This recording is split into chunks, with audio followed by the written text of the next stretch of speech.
Hello friends, नमस्कार। मैं हूं आपका दोस्त हेमंत कुमार और आपका बहुत बहुत स्वागत करता हूं आपके अपने यूट्यूब चैनल अभ्यास द प्रैक्टिस में। दोस्तों, आज के अभ्यास के दौरान हम बात करेंगे इतिहास विषय के सैंधव सभ्यता एवं संस्कृति की। दोस्तों, ये वीडियो उन सभी छात्रों के लिए बहुत हेल्पफुल है जो कि यूपी टेट या कोई भी वनडे एग्ज़ाम दे रहे हैं, यूपी लेखपाल और टीजीटी, पीजीटी, एलटी ग्रेड के लिए तो बहुत ही उपयोगी है। क्योंकि जो अभी मैं आपको कॉन्सेप्ट पढ़ा रहा हूँ, फिर जस्ट उसके बाद हम वन लाइनर जो कि प्रीवियस ईयर में क्वेश्चन आए हुए हैं उनको हम लगाते हैं, तो आपका कॉन्सेप्ट और फैक्ट्स दोनों क्लियर हो जाते हैं। तो दोस्तों, सैंधव सभ्यता के बारे में हम चर्चा करते हैं। स्टार्ट। देखिए, सैंधव सभ्यता को निम्न तीन नामों से पुकारा जाता है, या इसके तीन नाम हैं। पहला है सिंधु सभ्यता, दूसरा है सिंधु घाटी सभ्यता और तीसरा है हड़प्पा सभ्यता। तो सिंधु सभ्यता क्यों कहते हैं?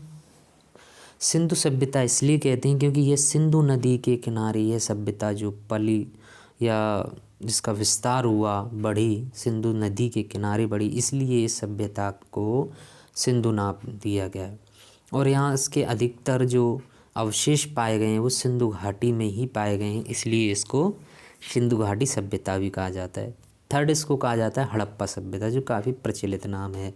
हड़प्पा सभ्यता इसलिए कहा जाता है क्योंकि जब पुरातत्वविद्ता जो भी स्थान खोजते थे और जो प्रथम स्थान खोजा जाता था उसी के नाम पर उस सभ्यता का नाम रखा जाता था। तो सबसे पहले जो सिंधु नदी के किनारे जो स्थान खोजा गया उसका नाम था हड़प्पा, तो उसी के नाम पर इसका नाम रख दिया है हड़प्पा सभ्यता।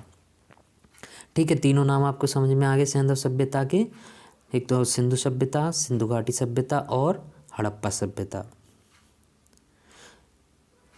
कभी क्वेश्चन पूछ लेता है कि हड़प्पा एवं मोहनजोदड़ो एक विस्तृत साम्राज्य की जुड़वा राजधानी है, यह कथन किसका है? तो यह कथन है आपका पिगट्ट महोदय जी का। ठीक है दोस्तों, ये जो सभ्यता है सैंधव सभ्यता एक मात्र संतात्मक सभ्यता थी। जिस प्रकार से जो अब सभ्यता है वो पुरुष सत्तात्मक, जो सभ्यता हम प्रेजेंट में देखते हैं वो पुरुष सत्तात्मक है, वहीं ये जो सैंधव सभ्यता थी ये मात्र सत्तात्मक थी। इसमें माता कह सकते हैं या फिर स्त्री का बोलबाला था, वहाँ इनको ज़्यादा मान्यता थी आज की अपेक्षा। ये यहाँ का समाज बड़ा ही सीधा साधा समाज मान सकते हैं। इसमें ज़्यादातर युद्ध वगैरह नहीं हुआ करती थे। ठीक है, तो यहाँ पर लोग साधारण व्यापार किया करते थे। ठीक है, व्यापारी लोग ज़्यादा थे, इसमें व्यापार किया करते थे। ठीक है, और अपने युद्धों से और उन चीज़ों से दूर रहा करते थे। तो यहाँ पर हमें बहुत सारी चीज़ें जो कि हड़प्पा में खुदाइयों में मिली हुई हैं, जैसे कि यहाँ कुछ बैलों के अवशेष मिले हैं, या पुष्पति की मूर्ति मिली है, एक नर्तकी की मूर्ति मिली है, कुछ सिक्के मिले हुए हैं। तो ये सभी सभ्यता की खोज हुई हैं। तो इसका एक सर्वमान्य समय कौन सा है, ये प्रश्न बहुत उठता है कि इसको कितनी पुरानी सभ्यता माना जाए।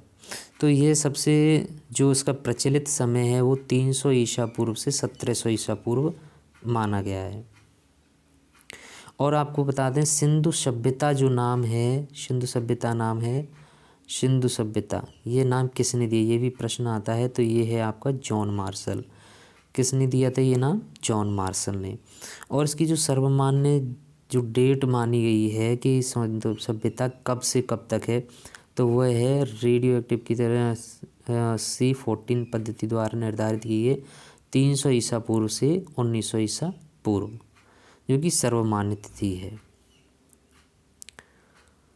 और देखिए दोस्तों, ये ही सवाल आता रहा है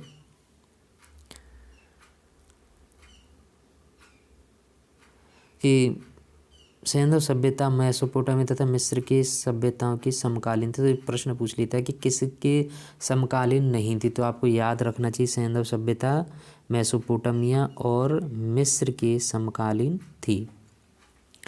अब इसके बाद जब सिंधु सभ्यता के हमने परिचय समझ लिया कि सिंधु सभ्यता क्या है, क्यों कहते हैं इसको सिंधु सभ्यता या हड़प्पा सभ्यता क्यों कहते हैं, और इसकी सर्वप्रथम इसका नामकरण सिंधु सभ्यता किसने किया था, आपने ये भी जान लिया। और ये भी जान लिया इसका काल निर्धारण कब से कब तक है, और ये किसके समकालीन सभ्यता, आपने ये भी जान लिया। अब हम इसके आगे की बात करते हैं कि सिंधु सभ्यता का विस्तार किन देशों में और किन किन राज्यों में था। अगर सबसे सर्वाधिक ये जो सभ्यता आप समझते ही हैं, ये सभ्यता जो है पाकिस्तान और भारत दो देशों में सभ्यता का विस्तार है।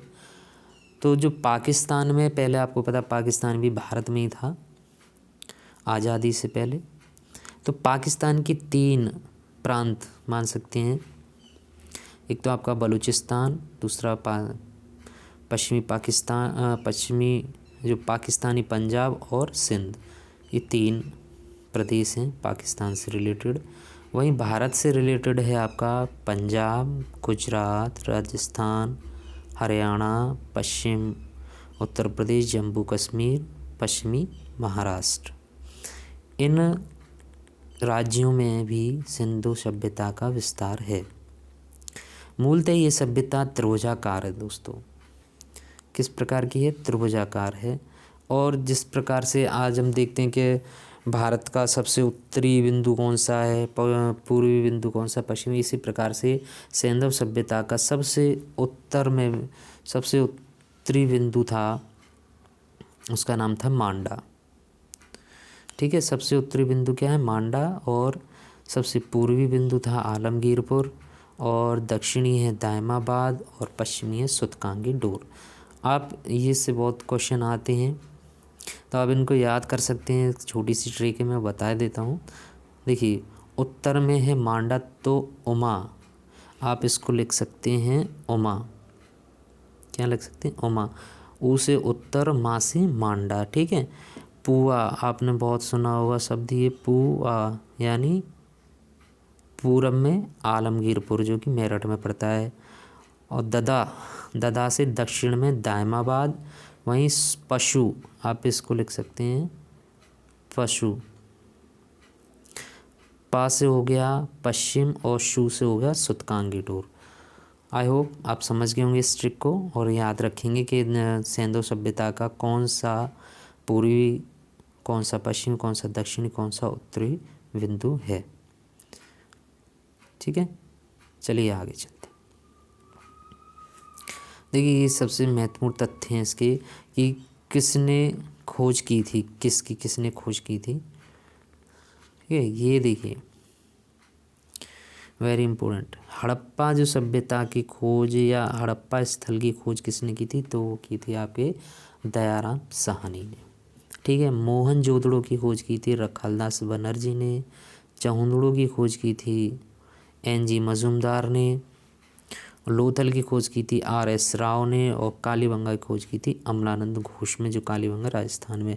बनावली की खोज की थी RS बिष्ट ने। धौलावीरा की खोज की थी JP जोशी ने। और रोपड़ की खोज की थी VB लाल ने। और सुतकांगी डोर की खोज की थी RL स्टैन ने। दोस्तों, इसमें एक प्रश्न और आता है, ये किस नदी के किनारे हैं? तो इसकी मैं कल आपको एक ट्रिक बता दूंगा, जिससे कि आपको किस नदी के किनारे कौन से शहर है, या कौन लोथल है, कालीबंगा है, कहाँ, ये सब याद हो जाएगा एक ट्रिक से। वो हम आपको कल बताएंगे। चलिए, आज इसके हम हड़प्पा सभ्यता के जो अवशेष प्राप्त हुए हैं वहाँ से क्वेश्चन बनते हैं, तो उसको थोड़ा सा देख लेते हैं। यहाँ पर देखिए, हड़प्पा सभ्यता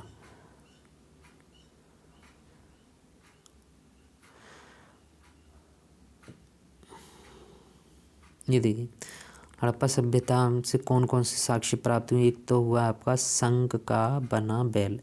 शंख होते हैं ना जो नदियों किनारे पाए जाते हैं, शंख, उससे बना हुआ बैल प्राप्त हुआ है। उर्वरा की देवी का चित्र प्राप्त हुआ है। एक मूर्ति बनी है जिसके गर्भ से पौधा निकल रहा है, एक पेड़ निकल रहा है, इस तरीके का चित्र मिला है जिससे कि अनुमान लगाया गया कि ये उर्वरा की देवी है। उसका चित्र इस तरीके से बना हुआ है। ईंटों पर वृत्ताकार चबूतरे, ईंटों के जो चबूतरे उस पर एक वृत्ताकार चबूतरा बना है। जैसे कि पहले आपने देखा होगा चौकोर टाइप का ईंटों का या कच्चा चबूतरा जिसे कहते हैं गांव में, वो आज भी पुराने गांव में आपको देखने मिले। इस तरीके का चबूतरा ईंटों का बना हुआ मिला है। वहीं R37 कब्रिस्तान भी मिला है। गेहूँ तथा जौ के दानों के अवशेष भी प्राप्त आपको हड़प्पा सभ्यता से हुए हैं।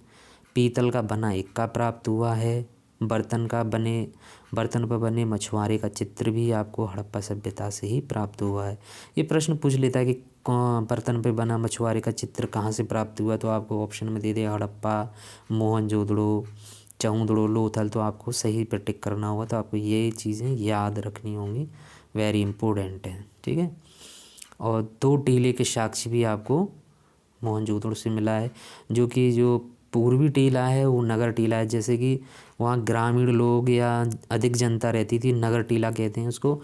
वहीं पश्चिम की साइड एक टीला मिला है जहाँ दुर्ग यानी शाही लोग यानी थोड़े उच्च वर्ग के लोग रहते थे, उसमें उसे दुर्ग टीला कहा गया है। पश्चिम में पूछ लेता है कि दुर्ग टीला किस पश्चिम में या उत्तर में, दक्षिण में है। तो आपको सही याद रखना है ये चीज़ें। ये नहीं कि अभी मैंने पढ़ा दी और आपने देख ली और भूल जाएं, इसको थोड़ा याद रखेंगे। LT ग्रेड में बड़े आराम से आप पास हो जाएंगे अगर आपका सब्जेक्ट हिस्ट्री और पॉलिटी है, सामाजिक से आप तैयारी कर रहे हैं। तो LT ग्रेड में आपके लिए बहुत सुनहरा अवसर है। और इसको जो मैं वीडियो डाल रहा हूँ आप उनको देखते रहिए, आपको इंटरेस्ट आता रहेगा। वैसे वैसे आप देखते रहना, मैं वही चीज़ पढ़ाऊँगा। मैं पढ़ाने की बहुत सारी चीज़ें हैं हिस्ट्री में पढ़ाने के लिए, तो बहुत पढ़ा सकता हूँ। लेकिन अभी मैं वो चीज़ें दे रहा हूँ जिससे आपका इंटरेस्ट बने। और ये चीज़ें जब आपके समझ में आ जाएंगी, अच्छा कौन कौन सी चीज़ प्राप्त हुई है। आपने ये तो नहीं है अभी अगर आप LT ग्रेड की तैयारी कर रहे हैं, TGT की तैयारी बने, तो हिस्ट्री से आपका पहली बार सामना हो रहा है। आप पहले से जानते हैं थोड़ा बहुत, और नहीं भी जानते हैं तो मैं बहुत बेसिक से बता रहा हूँ। आप इसको जो इसमें दिखाया हुआ है उससे ज़्यादा आप मेरी वॉइस को सुने कि मैं क्या कहना चाह रहा हूँ, कहाँ कहाँ ये चीज़ें स्थित हैं। तो ठीक है, आपने समझा। नगर टीला और पश्चिमी टीला मैंने बता दिया। और जो इसकी हड़प्पा सभ्यता का जो स्थल है वो कहाँ पर है, इसकी स्थिति कहाँ है, तो याद रखिए मोंटगोमरी ज़िला वर्तमान साहिबाबाद में है, पाकिस्तान में। और रावी के बाएं तट पर, ये प्रश्न पूछ लेता है कि रावी के किस तट पर हड़प्पा सभ्यता है, किस ओर है, तो रावी के बाएं तट पर। कहाँ, रावी के बाएं तट पर यह सभ्यता है।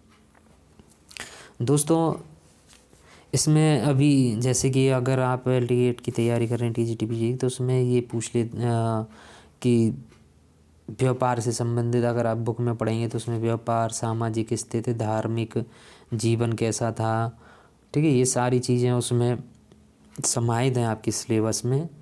तो ये चीज़ें मैं आगे आपको उनको विस्तार से बताऊंगा। ये 1 से 2-3 वीडियो में इसका कंटेंट समाप्त हो जाएगा। तो उसके बाद हम 1 लाइनर जो कि आपकी LT grade, TGT, PGT, GIC या अन्य परीक्षाओं में प्रश्न आए उनको हम इसमें करा देंगे। वो भी 1 लाइनर में, आपको ज़्यादा टाइम नहीं लूँगा, कम से कम समय में ज़्यादा से ज़्यादा चीज़ें करने की कोशिश करेंगे, जिससे कि ये आपके एक बार रिवाइज हो जाए।